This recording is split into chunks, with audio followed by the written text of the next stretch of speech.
এই দেন এই যে জয়তুন গাছের উপর দিয়ে মাঝখান গাড়ি যাবে, ওই গাড়ি গেলে মাঝখান থেকে জয়তুন ছিঁড়ে ছিঁড়ে থেকে যায়, আর পাতা একদিকে যায় আর জয়তুন ভিতরে বক্সে চলে যায়। এই জয়তুন গাছের উপর দিয়ে চলে যাচ্ছে, বুঝছেন?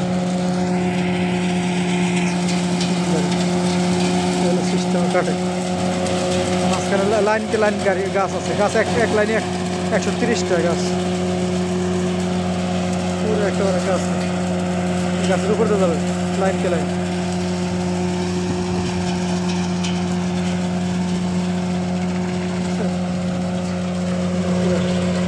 গাছের লাইন উপর যাবে আর সব ছিঁড়ে থেকে যাবে।